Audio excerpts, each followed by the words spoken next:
1.6 kilometër e gjatë dhe lidh dy fshatra të njësisë administrative të Postribës, Dragoç dhe Kullaj.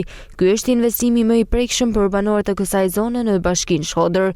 Puna e nisur prej 2 javësh tashmë është në fazën përfundimtare dhe zgjidh një nga problematikat që i ka shoqëruar prej 20 vitesh banorët e këtyre zonave. Vetë banorët shprehen se kjo është një punë e mirë që po bëhet në shërbim të këtij komuniteti, i cili ishte harruar prej vitesh. Ka vite që ka pas nevojë më ushtru. Sot në kështu për spajt, bëllë mirë është e kanë bëha, ma mirë kërkojmë prep, rruga ujë e drita të nësë, që prej bashkisë.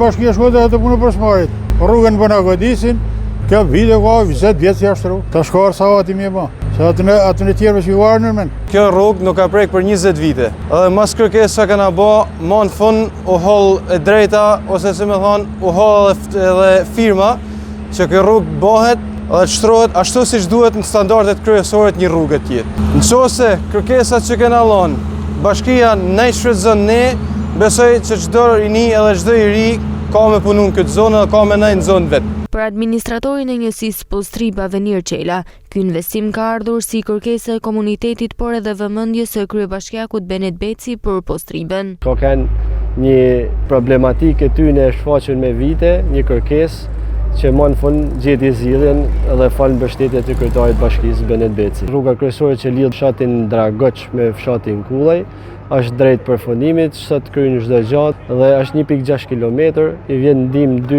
ndër fshatrat më të mëdha të zonës tonë Postribës. I pyetur për protestën e disa ditëve më parë të banorëve të fshatit Kullaj për këtë investim, administratori pohoi se kushtet teknike nuk lejojnë zgjerimin e rrugës, por kërkesat e banorëve do të zgjidhen me një investim të dytë që do të bëhet në këtë zonë. U plotsu një pjesë e saj ku ishte teknikisht e mujtën me ndërhy, ku inxhinieri i firmës shikoi të arsyeshme me ndërhy, po pjesa tjetër është diçka e pamujtën sepse kushtet teknike nuk e lejojnë për me u bë 4 metra, duhet një investim tjetër që për mu arrit ajo gjë.